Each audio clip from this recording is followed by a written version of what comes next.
Assalamualaikum warahmatullahi wabarakatuh. Salam sejahtera dan salam biru warna. Kami daripada Esko Informasi dan Penerbitan Kelab Tabung Haji UUM ingin menyampaikan satu perkongsian yang bertajuk berbakti kepada ibu bapa. Setiap anak wajib untuk mentaati dan berbakti kepada ibu bapanya. Ini kerana ibu bapa telah berkorban masa dan tenaga untuk membesarkan anak-anak mereka dengan penuh kasih sayang dan menjadi orang yang berguna kepada masyarakat. Allah SWT telah berfirman dalam surah Al-Ahqaf ayat ke-15 yang bermaksud, dan kami mewajibkan manusia untuk berbuat baik kepada ibu bapanya kerana ibunya telah mengandung dengan susah payah dan telah melahirkannya dengan susah payah. Dalam ayat tersebut, Allah SWT menjelaskan betapa pentingnya kewajipan yang perlu dilaksanakan oleh seorang anak terhadap kedua-dua ibu bapanya. Allah juga menggambarkan betapa besarnya pengorbanan dan jasa mereka kepada anak-anak. Kewajipan berbuat baik kepada ibu bapa semasa hidup mereka tidaklah dipisah-pisahkan kepada siapa dan bagaimana keadaan orang tua itu. Bahkan, Allah juga telah memerintahkan kepada hamba-hambanya untuk berbuat baik kepada kedua-dua orang tuanya meskipun orang tuanya itu dalam keadaan kafir sekalipun. Assalamualaikum warahmatullahi wabarakatuh. Perkongsian kali ini berkenaan ganjaran berbakti kepada ibu bapa. Hadis yang dapat dikaitkan dengan tajuk kita pada kali ini ialah hadis yang diriwayatkan oleh Muawiyah bin Jahimah Al-Salami yang berkata bahawasanya Jahimah pernah datang menemui Nabi Muhammad SAW.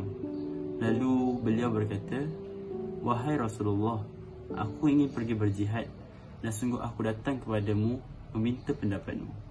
Jahimah adalah salah seorang sahabat Nabi yang tidak senarai untuk jihad kali ini. Baginda bertanya kepada Jahimah, "Apakah engkau masih mempunyai ibu?" Dia menjawab, "Ya, masih." Baginda bersabda, "Hendaklah engkau tetap berbakti kepadanya, maka sesungguhnya syurga itu di bawah kedua kaki." Dekat sini kita dapat lihat betapa besar ganjaran berbakti kepada ibu bapa, sehingga Nabi lebih mementingkan untuk berbakti kepada ibu bapa daripada turut serta berperang di jalan Allah. Sehingga Nabi berkata, maka sesungguhnya syurga itu di bawah kedua kaki. Kita dapat lihat ganjaran syurga yang diberikan kepada mereka yang berbakti kepada ibu bapa. Itu saja. Assalamualaikum. Seterusnya saya akan menerangkan tentang cara berbakti kepada ibu bapa.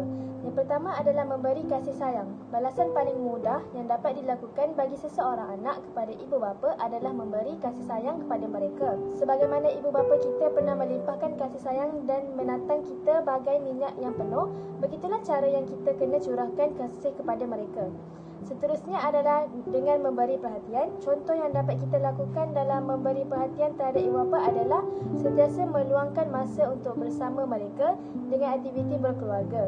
Sekecil-kecil perkara yang dapat dilakukan sekiranya seorang anak berada jauh daripada ibu bapa adalah dengan menghubungi mereka untuk bertanya khabar. Yang ketiga adalah bertutur dengan lembut.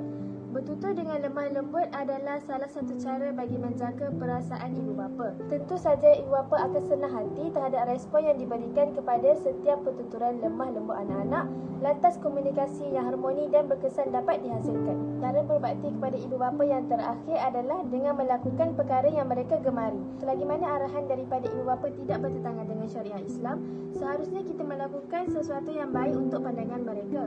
Jika kita melakukan sebaliknya, ia seperti menderhaka. Anak-anak yang berderhaka kepada ibu bapa tidak mendapat keberkatan dalam kehidupannya, malah diberikan balasan di dunia dan tidak terlepas di akhirat. Hukum anak yang menderhakai ibu bapa ini adalah satu dosa yang besar.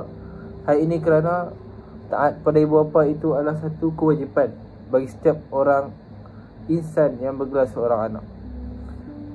Setiap insan dilarang untuk menderhakai ibu bapa mereka kerana ibu bapa lah yang telah membesarkan mereka, seperti menatang minyak yang penuh, iaitu menjaga dengan penuh kasih sayang dan penuh rasa tanggungjawab.